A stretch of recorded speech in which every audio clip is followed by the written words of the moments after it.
Bismillahirrahmanirrahim. Wa kusami wa isruna utawi kitab kang nomor 28 Firman isuti khamari ing dalem nerangaken kang utamane nyegah ngombe arak.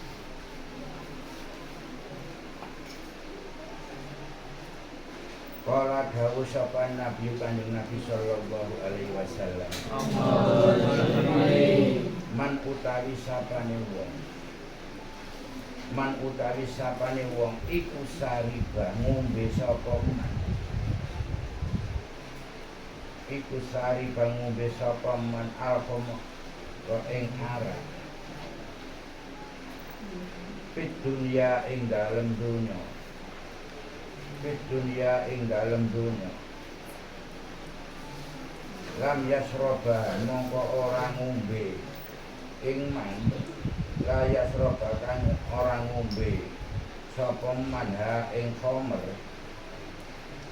Fil akhirati ing dalem akhirat. Fil akhirati ing dalem akhirat. Dene dunyane wis ngombe arak, meneh akhirat iki lambat kaya dan suwarga kono wis bebas kabeh apa ae wis halal kabeh. Meneh kono ora sampeyan. Apa nek ngombe kono sampe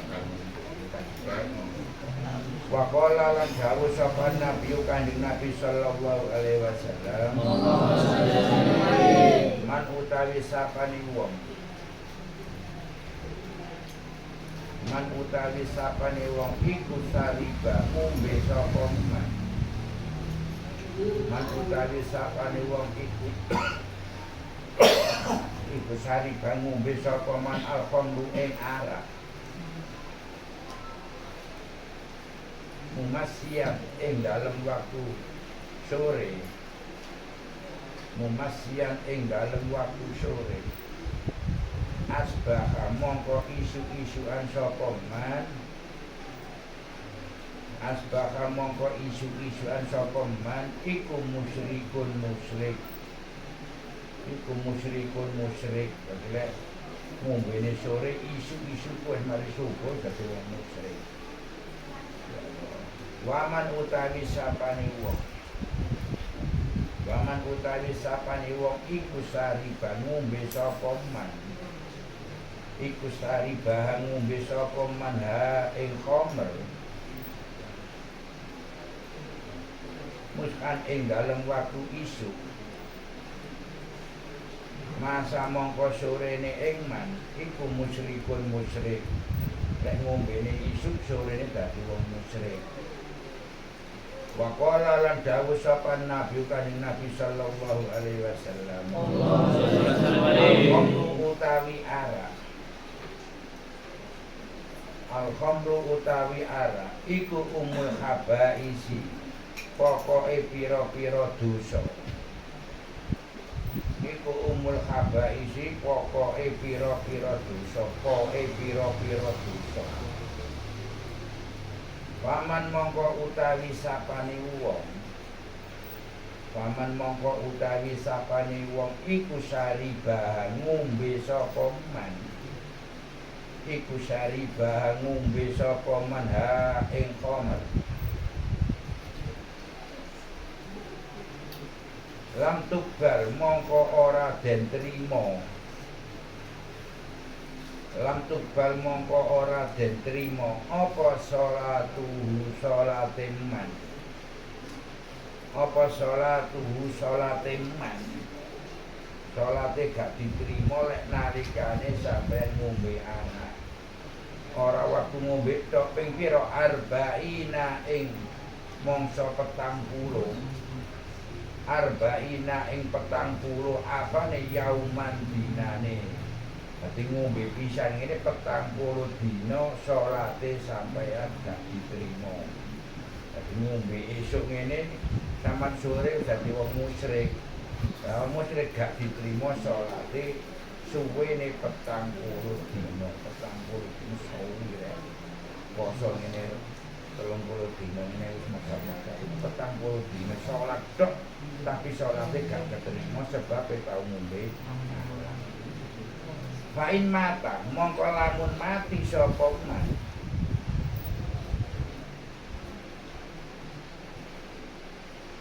Fa'in mata mongko lamun mati sapa man wahia khale utawi man Wahia khale utawi man iku fi batni ing dalem wetenge man fi batni ing dalem wetenge man mata mongko mati sapa man mata mongko mati sapa man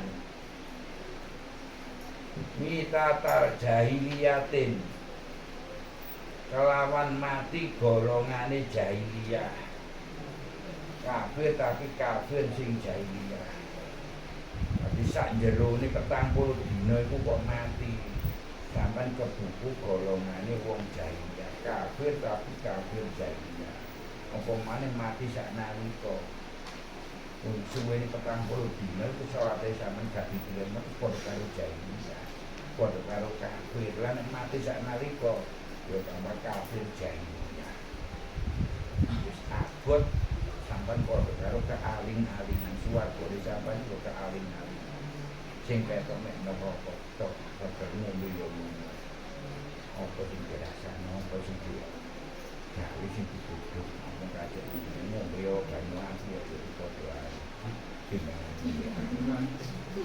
foto karo ngombe arak ngombe banyu api sing banyu api dituduh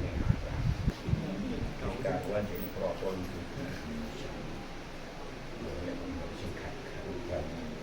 campur sekali pada aku membiar ketika dia urip tanpa dipikir ya kabutan dan kabutan itu sing hati-hati oleh gembur kok tetapi sampai kudu duwe iki pasokan kudu duwe cekak penyelenggara pakem itu aku masuk gembur wong duwe tapi aku gak bakal aku gembur kan aku gak kudu titik apapun yang terjadi saya tidak akan minum arak tetes kalau kudu duwe ngono nek umpamane gembulan iki sembarang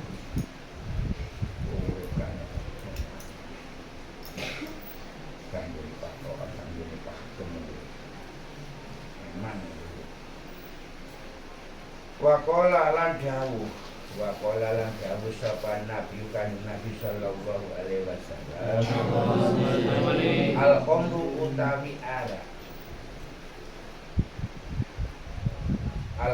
utawi arak iku jami'ul ismi kumpulane dosa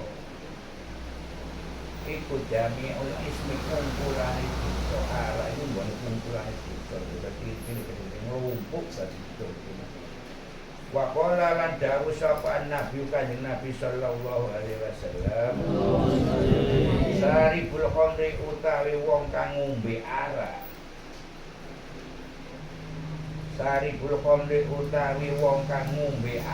iku mal'unun den laknati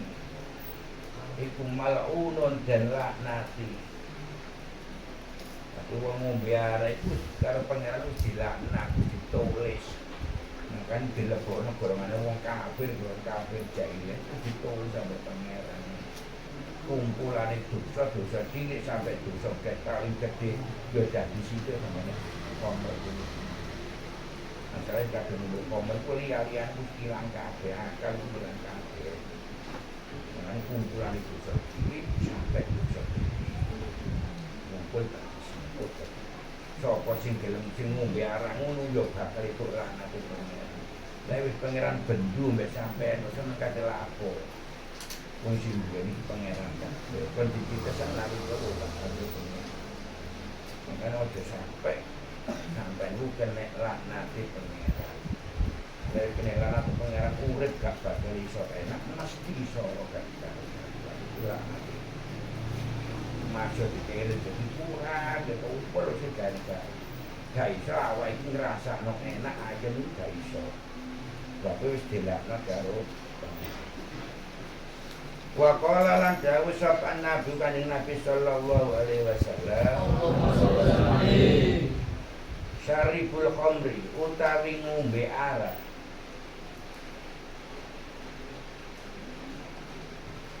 iku kaabidin kaya wong kang nyembah iku kaabidin wasine kaya nyembah berhala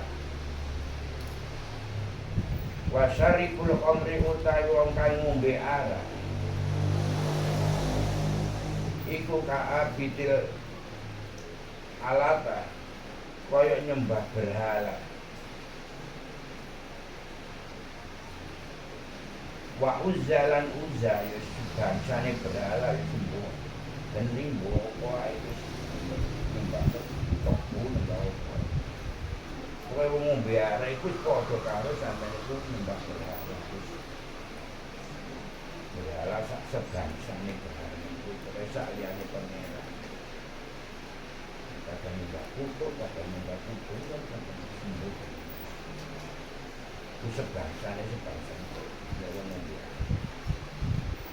wa qala lan dawuh sapa nabi kanjeng Nabi sallallahu alaihi wasallam man utawi sapane wong iku sariba ngombe sapa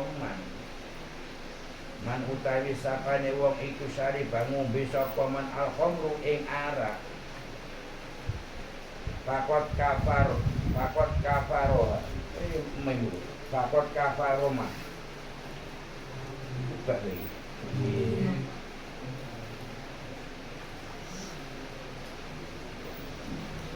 fakot kafaro mongko teman-teman kafir biha kelawan agamane anjalakan nurunaken sapa Allah taala Gusti Allah taala nuruno ala anbiyaihim ing atase pira-pira nabine Gusti Allah waman utawi sapane wong iku salama uluk salam sapa man waman utawi sapane wong iku salama uluk salam sapa man ala saribal khamri ing atase wong kang ngombe arak sampean uluk salam nang ngene wong ngombe arak tok au safahahu mongko salaman sapa man ha ing saribal khamri akbato mongko nglebur sapa Allah taala Gusti Allah taala sapa Allah taala Gusti Allah taala amalahum ing amale man arba'ina sanatan ing mangsa 40 taun arba'ina sanatan ing 40 taun sampean salaman nang wong sing ngombe arak amalmu ilang 40 tahun kalau nglakoni bendina ngrungokno sembahyang sunat sembahyang tahajud sembahyang ilang kabeh sampeyan ojo kanca wong ngombe arak Waqala lan dawuh sapa Nabi kanjeng Nabi sallallahu alaihi wasallam la yajtami'u ora bisa kumpul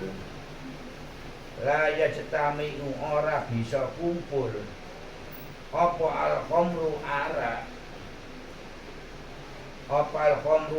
wal imanu lan iman fi qalbi ing dalem atine wong itu terus iki fi qalbi ing dalem ati imro'in ing dalem salah suwijine wong salah suwijine man abadan ing dalem sak lawas-lawase sak teruse gak bakal bisa kumpul. Wong ngombe arak iku ora iso kumpul imane ndrone atine lho gak iso. Iso ya saulan tok, saminggu tok gak kabeh dadi warak. Kaya-kaya meneh yo ilang maneh, gak iso kumpul tapi atine kadung popo. Atine kadung gosong wis angel kongkon kumpul iman kongkon lho wis angel. Makanya si dikate nang kok bato. Oto-oto kapot lombok dan kesempatan ngombe maneh. Malaikat mesti kali karuan. nang ini sama ngombe ini cuma kapok ini lekuan kapok nang ini kapok mana ngombe ini kok masih wajah barang musik bedong biasa ngombe arang bedong tapi setan wis menderita setan wa qala lan dawuh sapa nabi kanjeng nabi sallallahu alaihi wasallam man utawi sapane wong iku sari ngombe sapa man iku sari ngombe sapa man al-khamru ing arak al-khamra ing arak hatta yuzila sehingga ngilangaken sapa man hatta yuzila sehingga ngilangaken sapa man ngilangno akluhu ing akale man akluhu ing akale man akale dhewe diilang-ilangno dhewe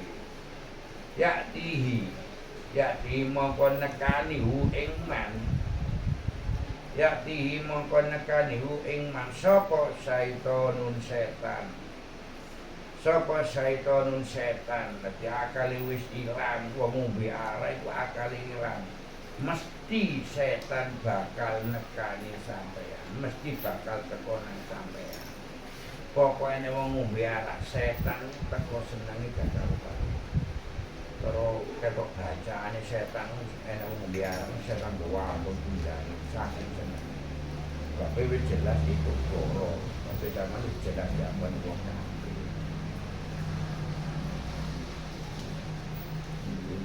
yati mongko nekani hu ing man sapa syaitonun setan fi tuburihim ing dalem dubure man fi tuburihim ing dalem dubure man arba'ina marratan kelawan 40 ambalan arba'ina marratan kelawan 40 ambalan kama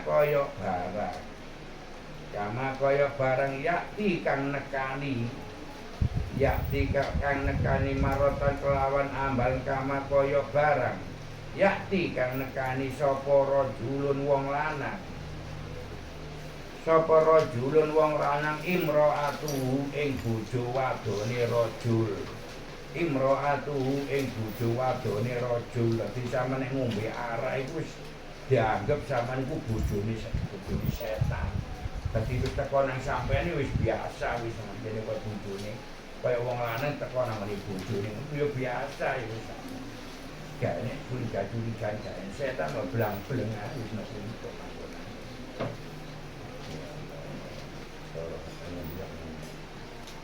Yo. Cara manfaate lho gak enek. Cara manfaate ngombe opo dulu. Sampeyan golek wong pinter apa manfaate ngombe. Kayak manfaate belas. Orang kayak belajar belas kayak manfaat itu itu boleh manfaat kayak biar kayak manfaat ini tapi video kamu keluar terus pada kali ini kok lupa kan ini terus lagi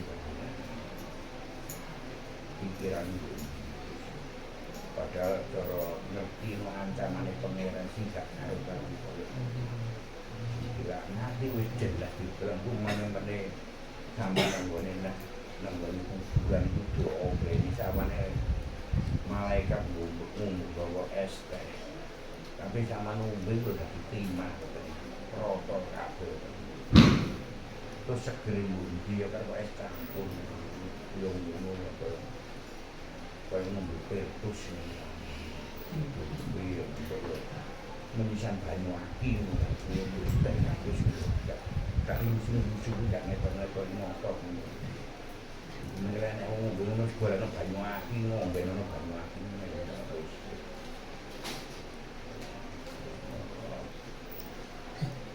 gaya yo gaya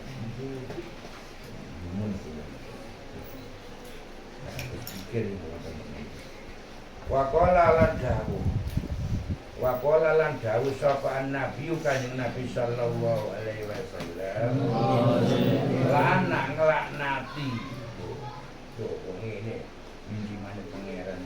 lanang lanati sapa Allah taala Gusti Allah taala al-amru ing arak wasari buah lan wong kang ngombe arak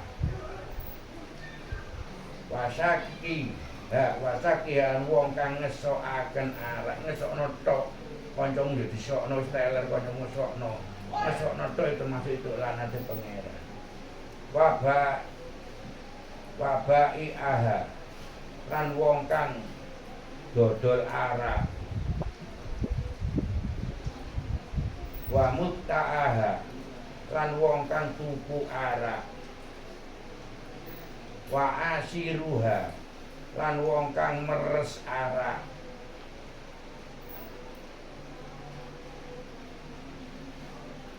wa mutashiroha lan wong kang njaluk den peresaken wa hamilaha lan wong kang gawa arak wal mahmu rata lan wong kang den gaweaken arak ilaihi maring aliku ya sing ngombe wakilan wong kang wakila sama saminaha lan wong kang mangan regane arak ya duwike arak kabeh iku lho entuk laknate mengesokno tok gawakno tok lho apa maneh ditampa nukokno wis nukokno malah ngombe pisan ngebosi pisan wis lumpuk dosamu wis karo karuan ngebosi tok dhuwitmu iku wis haram terus sampean melok ngombe pisan sing sampean jak ngombe melok dosane ditempel nang sampean pisan bae sampean sing tunggu sampean cara dimpahi bangsa iki tapi lah nanti pangeran koyo berarti wong ngombe arak wong gawe arak pesen arak sampai duwike dodolan arak itu ya katut itu laknate pangeran babut tasyiu utawi bab kang kaping babut tasyiu wa isruna utawi bab kang kaping 29 fi fadilati romiyi ing dalem nerangaken kautamane manah fi fadilati romiyi ing dalem nerangaken kautamane manah nganggo panah iku mampu musuh perang nggawa panah regane musuh yo nggo mana-mana emprit apa untuk wae manah enek kautamane dhewe kala dawuh sapa Nabi Kanjeng Nabi sallallahu alaihi wasallam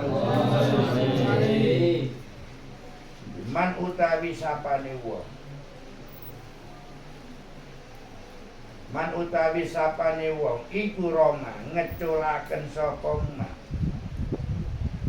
man utawi sapane wong iku Roma ngeculaken sapa man sahman ing jemparing yo awake panah iku gagange panah fi sabilillah ing dalem bela agamane Gusti Allah sampean waktu perangan ngeculno gocehi gagange panah terus sampean culno kenek gak kenek sampean iku ganjarane akeh kaya apa kaya barang kaman kaya wong itako kang merdekaaken sapa man kaman kaya wong itako kang merdekaaken sapa man rokobatan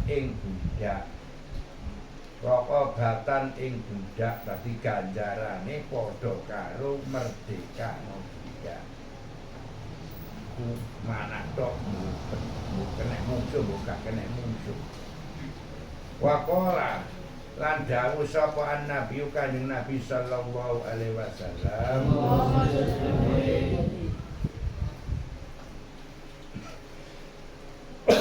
ya Allah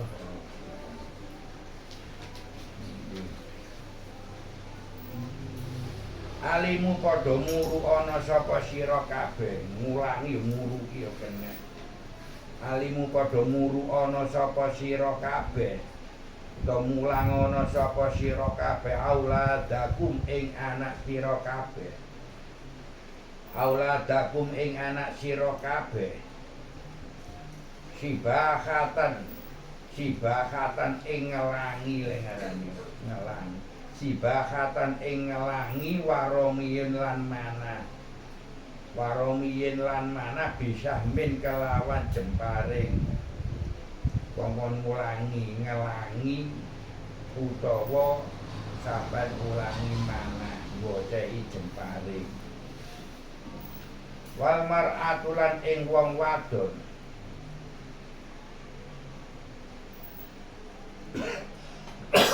Allah wal mar'atulan wong wadon al mihzala kang nuntun lan ngarani ing nuntun wa qala lan dawuh sapa nabi kanjeng Nabi sallallahu alaihi wasallam ar-romiyu utawi mana al-ghor di ing sasaran iku suwe semua incing semua kanal manumprit itu sasaran al-ghor di ing atase sasaran karomiyin iku kaya mana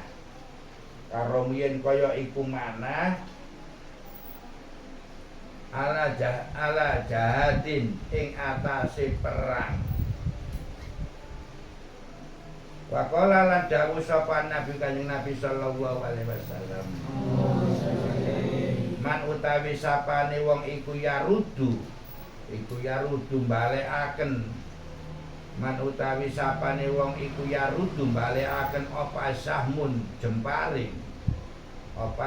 jemparing alamar wiyi ing atase wong kang den panah minal waradin saking sasarane kana mongko ana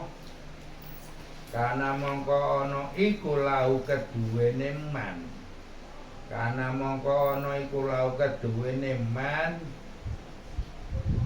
bikuli kodamin kelawan sakben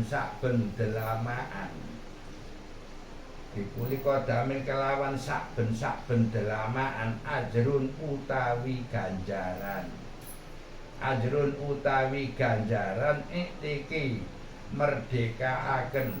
iktiki robati merdekaaken budak dadi delamaane sampeyan kok ngeculno panah balekno nang iku sampeyan diganjar tiap-tiap delamaane sampeyan delaman asline iku karepe iku drijine iku tiap-tiap driji iku diganjar padha karo merdekakno budak sing goceki drijine sampeyan yang kerem itu diitung kabeh padha karo merdekakno budak wa qala lan dawuh sapa nabi kanjeng Nabi sallallahu alaihi wasallam man utawi sapane wong iku taroka tinggal sapa man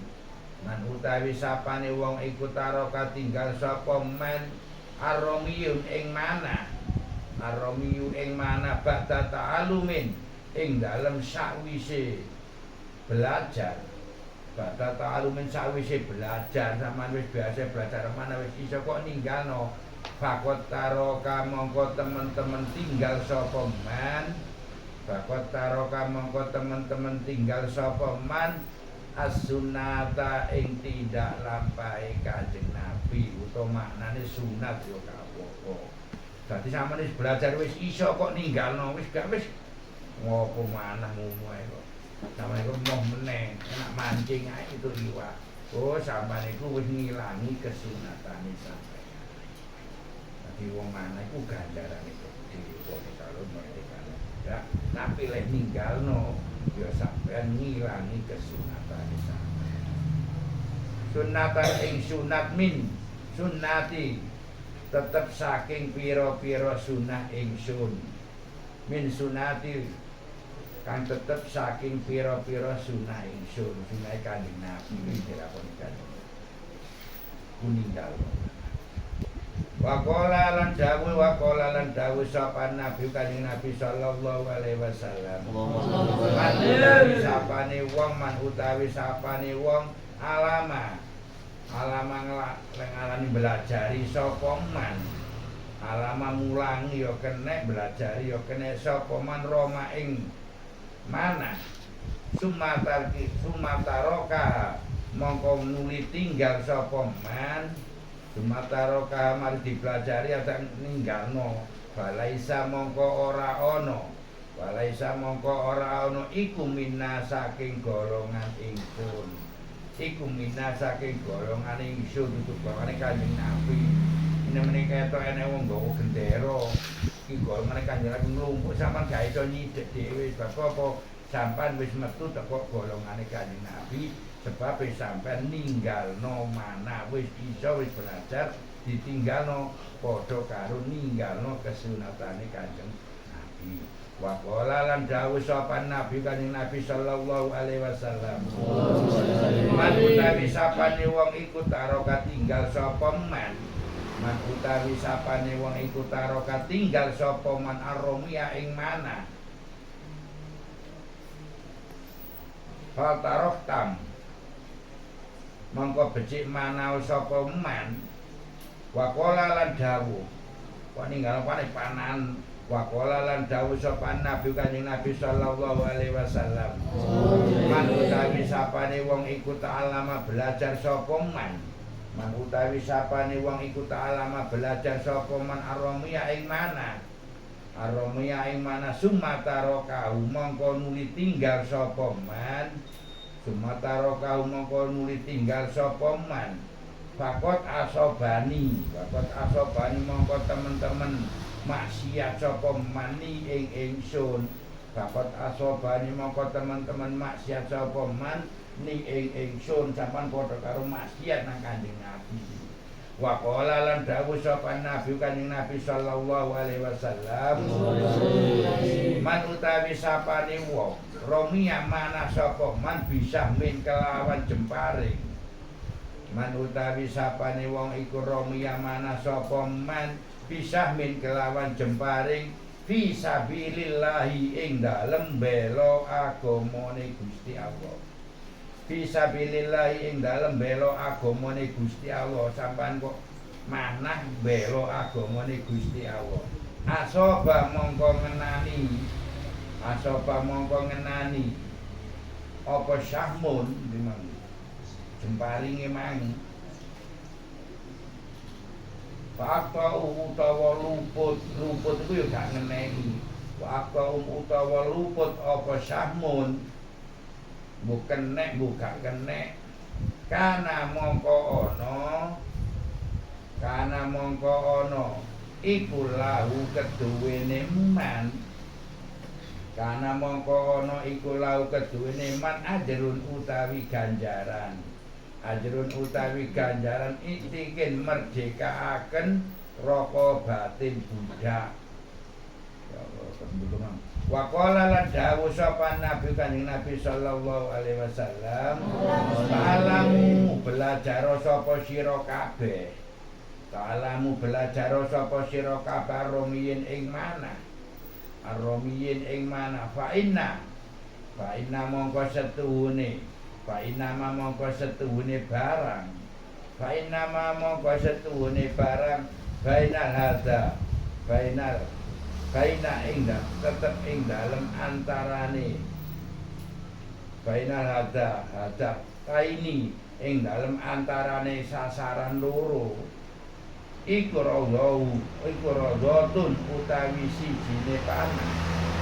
Min riyadil jannati saking pira-pira tamanan swarga. Taman-tamane swarga. Liromiyin keduwene wong kang manah. Liromiyin keduwene wong kang manah fisabilillahi ing dalem bela agamane Gusti Allah. Ya gitu. Meneh-meneh swarga di samane kuwi pertamanane kolane kembang-kembang wis semua.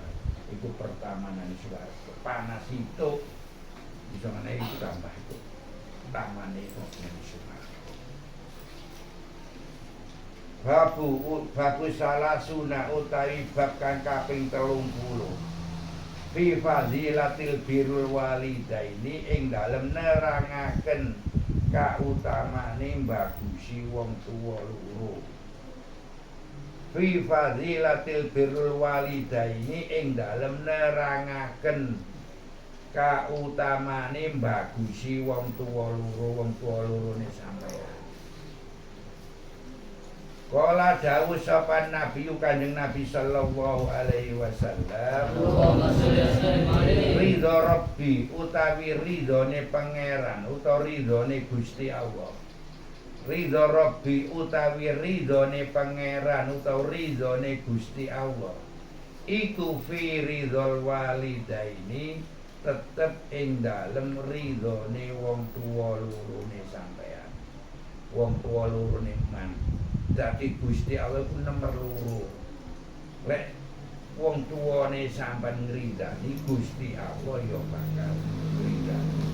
Lek wong tuwane sampean gak ngridani Gusti Allah gak iso ngridani. Dadi ridhone Gusti Allah iku tergantung saka ridhone wong tuwa lorone sampeyan. Wasutuwai utawi bendune Gusti Allah. Wasutuwai utawi bendune Gusti Allah iku besukil walidaini tetep ing dalem bendune wong tuwa lorone sampeyan.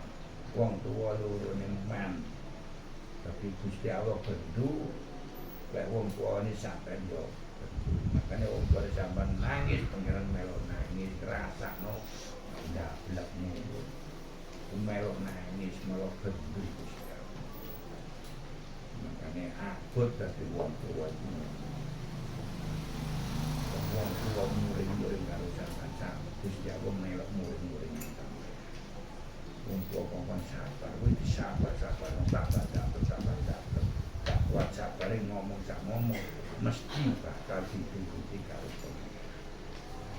Makanya ene sing bakal karo wong tuwa sampe dino dadi atung ene sudah celeng kesok. Wong tuwane kan njeplak sak njeplan kuwi keturutan temenan. Makane sing ati-ati karo mau manut aku. Lek sampeyan manut wong tuwane sampeyan Gusti Allah bakal manut. Makane uripe mesti bakal enak. Macam kaitane sampur sawangane ngarang kumpul. Bakal ojo sampeyan Gusti Allah bakal ngijoli wis nyiapno kanggo sampeyan. Muka masih kaya itu mau mantu-mantunya teman mantunya menurut yo dadi malah yo iso barok lagi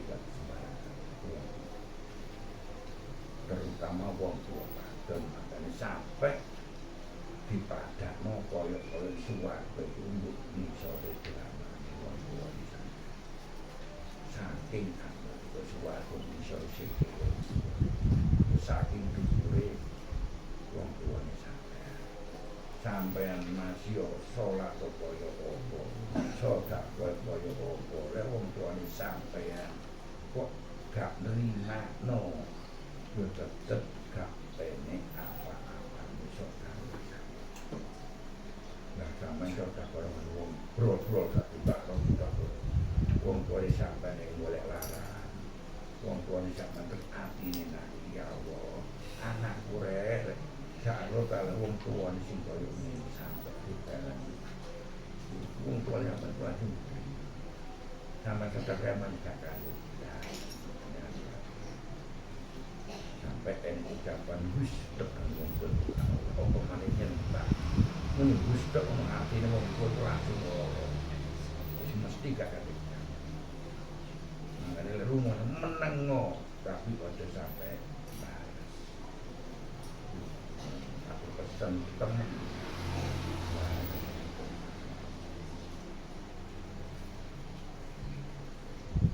waifu lan ngreksa sapa sira taifan waifu lan ngreksa sapa sira kabeh taifan mongko ngreksa biru apa aku tapi rokok oh mbok iki ta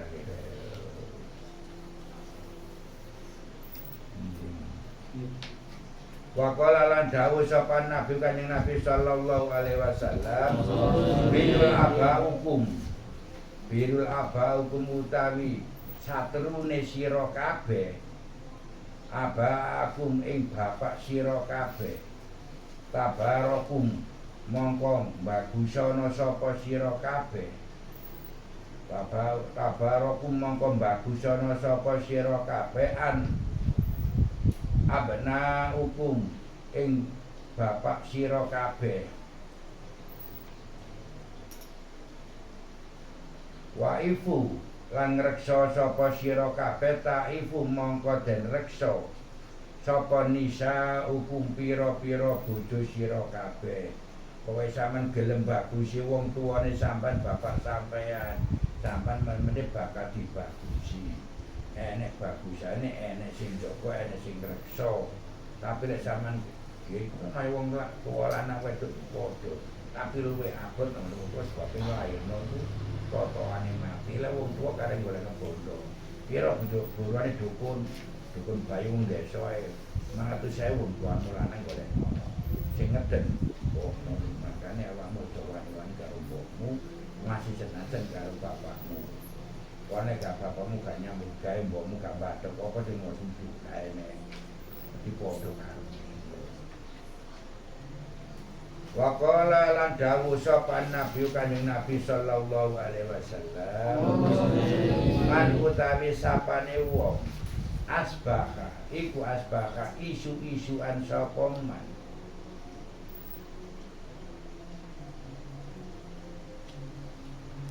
asbaha mongko isu-isuan sapa man walahu lan iku keduwene man walahu lan iku keduwene man abawani utawi wong tuwa radiyani tur kang ridani karone radiyani tur kang ridani karone anhum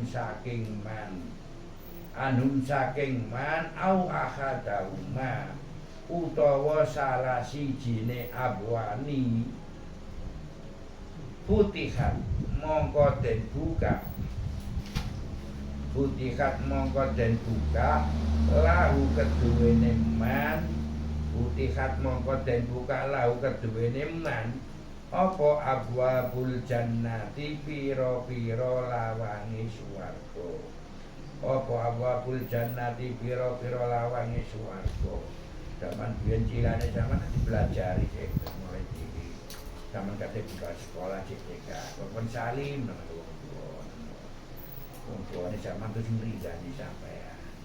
Ngridani wong tuwa lawan barokah lek diridani karo wong tuwa.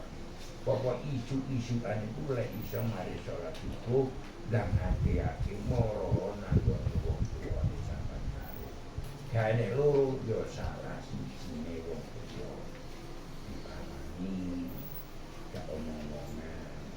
Kok omong sampean penak lega Gusti Allah ya kalau ben bukan isu kok masjid mesti mampir nang omahe ada apa itu orang tahu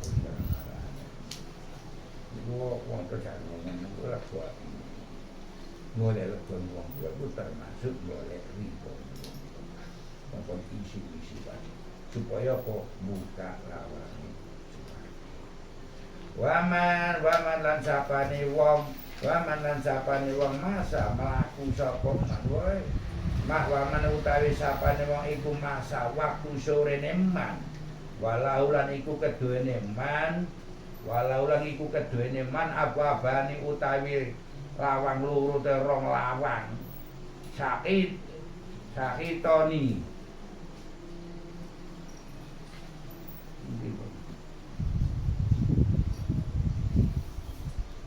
apa-apane utawi wong tuwa loro lanang wedok iku sakitoni kang bukaaken alaihi ing atase man nggih gawe walau lan iku keduwene man apa-apane utawi wong tuwa loro sakitoni kang bendu karone wong lanang wedok wong tuwa sampean bendu nang sampean alaihi ing atase man au akhadahuma utawa salah sijine wong tuwa loro au ahadau mau utawi salah sijine wong tuwa loro kok wong tuwa lorone sampean bentunang sampean utawa salah sijine wong tuwa loro putihat mongko den bukaaken putihat mongko den bukaaken lahu keduwene man putihat mongko den bukaaken lahu keduwene man apa abwabul jahannami lawangi neraka jahanam apa abwabul jahannami lawangi neraka jahanam lha wong tuane sampean bentu utawa salah sijine wong tuane sampean bentu nang sampean padha karo buka lawangi neraka jahanam wa qala lan dawuh makane aja sampe wong tuwa iku duweni muring-muring karo nang sampean dosa gedhe temen yakin wa qala lan dawuh sapa nabi kanjeng Nabi sallallahu alaihi wasallam sira kunta nalikane ana sapa sira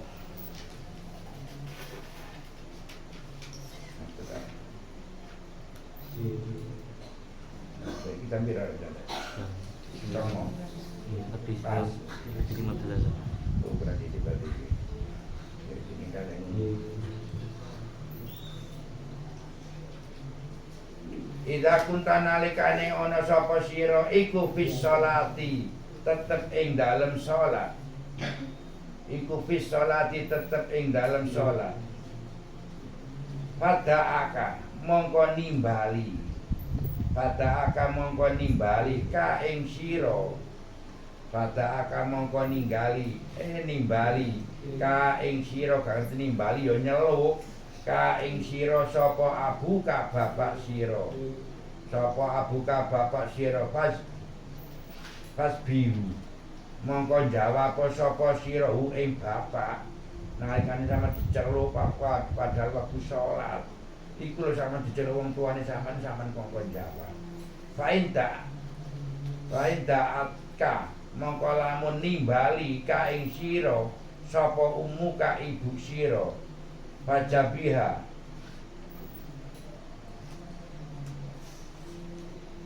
mongko jawab sapa sira ing umuka wa qala lan dawuh sapa nabi kanjeng Nabi sallallahu alaihi wasallam man utawi sapane wong iku ada nglarakaken sapa man utawi sapane wong iku ada nglarakake sapa man walidai ing wong tuwa lorone man walidai ing wong tuwa lorone man au ada utawa nglarakaken sapa man au ada utawa nglarakaken sapa man akadahuma ing salah sijine wong tuwa loro akadahuma ing salah sijine wong tuwa loro sampeyan nglarakno wong tuwa lorone sampeyan utawa salah sijine wong tuwane sampeyan ya dulu mongko nglebokaken sapa ya dulu mongko mlebu sapa man ya kulo mongko mlebu sapa man annaro ing neraka sama mlebu neraka ing larane wong tuane sampean utawa salah sijine wong tuane sampean sampean asal wong tuane sampean lemu ketok aku jam ndok ngono sampe iku padha karo sampean mangan daginge wong tuane sampean sebab wong tuane sampean mikir sampean anakku rek kok ngene aku tak ewang-ewangi koyo ngene sebab anakku gaple gak karu-karuan wong sampe mikir sampe kuru itu dagingnya padha karo momploki bendino padha karo mangan krokotono cekel krokotono kok wis karuan kan timbangane nglarakno atine pak krokotono langsung ini taruh dagingnya gak ditinggal ngenes kok perkara sampeyan ya pak krokotono satu ngurung ya Allah. Wa qala lan dawuh sapa Nabi Kanjeng Nabi sallallahu alaihi wasallam hikayatun utawi nyritakaken anillahi taala saking Gusti Allah taala anillahi taala saking Gusti Allah taala kul dawuh sapa sira libarin maring wong kang libaril walidaini maring wong kang bagusi wong tuwa loro Kibaril walidaini maring wong kang bagusi wong tuwa loro ikmal nglakonono sapa sira maing barang ikmal nglakonono sapa sira maing barang sita kang karep sapa sira Sita kang karep sapa sira le sampean kepengin bagus wong tuwa lakonono. Mulai kapan mulai saiki gak apa-apa gak kenteni untumu bapa. Lah untumu bapa karek getune tok. Saiki lakonono rumangsa sampean iku duwe dosa gedhe nang wong tuwa. Makane lek riya niku wong tuane sampean napa luwih diklik seakan-akan sampean iku ngembung sikile wong tuwa sampean. Batam masih sikile jemek kok. Akeh nduk timbungen ae gak apa-apa. Supaya apa ngrontokno dosane sampeyan. Wong tuane sampean mesti bakal nangis. Anakku mulai kapan kok bener karo aku. Pengen ngene kok ngrobati atiku, saiki kok bener. Ya gak apa-apa. Sing penting apa ya kula. Wong tuane sampean bali remungane seneng maneh sebab eruh muwana sampeyan berubah akeh. Lah nek sampean dipondokno gak perubahane lha apa kok mondok. Hanya bergawe kono kok karo iki. Lah sepule di pondok niku supaya ngerti iki bagus kanggo wong tuwa. Oh iki gak oleh kanggo wong tuwa. Oh iki kanggo ngene, iki kanggo ngono. Lah di ngaji niku kok wae lampung ngaji sampe ya. Turu wae wae karuan. Ngerti yo angen-angen no. Wong tuwane sampeyan iku minangka jimate. Selagi ini enek wong tuane sampean bakal diselamatkan. Sebab ridhone Gusti Allah tergantung ridhone wong tuwa. Lah nek wong tuane sampean wis mati, piye lek ridhani sampean? Kumpul urip ayo dijogo jimate sampean itu jimatu. Jimate wong tuane sampean. Muakeh akhirnya hikayat cerita-cerita bagus wong tua lu gak lapo-lapo belajar juga nyambut gawe wong tuane mati wong rido karo sampean sampean rambut sampean dadi poli tetep iso iku akeh cerita-cerita niku akeh saja angan-angan itu urusan dhewe aku mengirim tok aku pesen sampai bagus Allah diperintah ini mantun kon ngalor-ngalor senajan sing sampean lakon iku pahit kaya apa pahite berhubung sing perintah wong tuwa ya mantun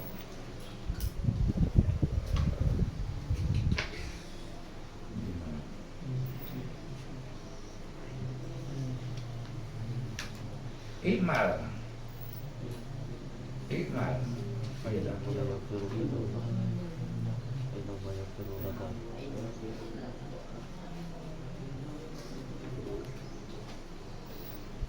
Wakola, ya. Wakola lan dawuh. Kudu ndak. Fa inna Allah yaghfirulaka. Fa inna Allah yaghfirulaka. Fa inna Allah itu lah. Fa inna Allah mongko sedune Gusti Allah. Iku yaghfiru ngapura sapa Allah. Iku yaghfiru ngapura sapa Allah. Laka maring sira. Laka maring sira sampean birwalida ini kok iso karep nglakoni sampean lakoni sebab Gusti Allah ngapura sampeyan. Wa qala lan dawuh sapa Nabi kanjeng Nabi sallallahu alaihi wasallam. Birwalidaini utawi bagusi wong tuwa loro. Birwalidaini utawi bagusi wong tuwa loro iku kafaratun panglebur. Iku kafaratun panglebur. Lil kabairin maring pira-pira dosa gedhe. Minal kabairin pira-pira dosa gedhe. Iku kafaratun nglebur lil kabairi maring pira-pira dosa gedhe. Dosa gedhe dilebur sampeyan kabeh. Lek sampean gelem bagus wong tuane sampeyan, dosa sing gedhe dilebur termasuk ngombe arak barang dilebur. Sebab sampean gelem bagus wong tuane. Wa qala la dawuh sapa Nabi kanjeng Nabi sallallahu alaihi wasallam.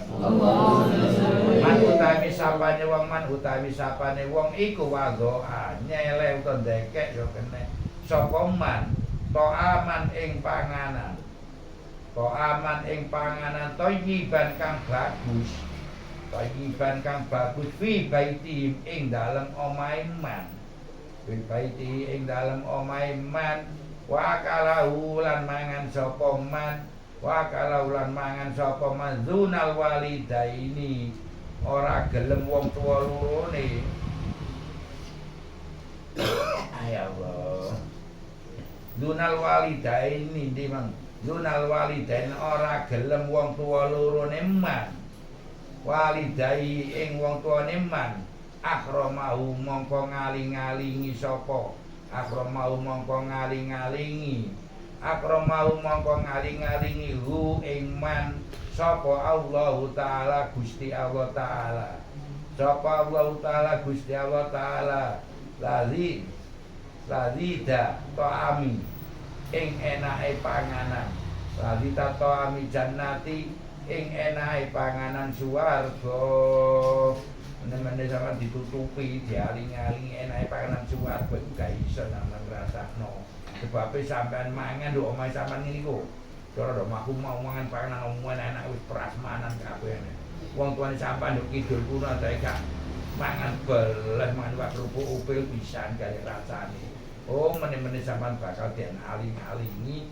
panganan sing enak nduk swarga. Wa qala la dawuh sapa Nabi Kanjeng Nabi sallallahu alaihi wasallam man utawi sapane wong iku batat suwengine man sabana khali warek royana tur seger wahada kali utawi salah sijine wah ndiku wahada walidai utawi salah sijine wong tuwa loro iku dai anun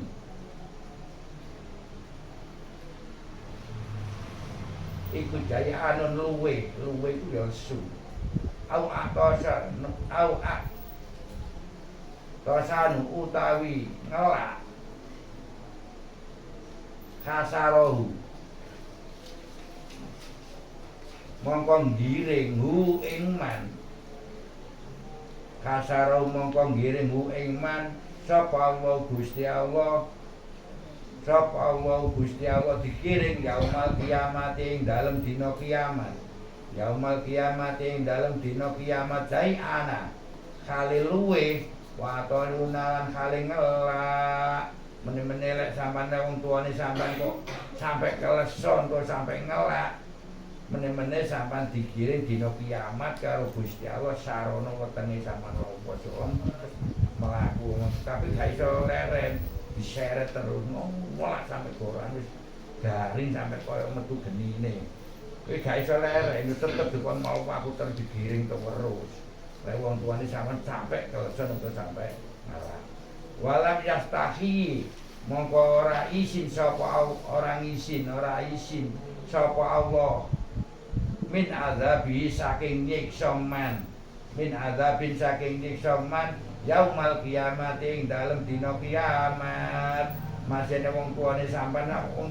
Gusti Allah gak wedi gak izin sampean disiksa terus wong tuane gomo-gomo disiksa terus wae sampean nang donyane nyiksa wong tuane sampean Gusti Allah bakal nyiksa sampeyan. Wa qala lan dawuh sapa Nabi Kanjeng Nabi sallallahu alaihi wasallam.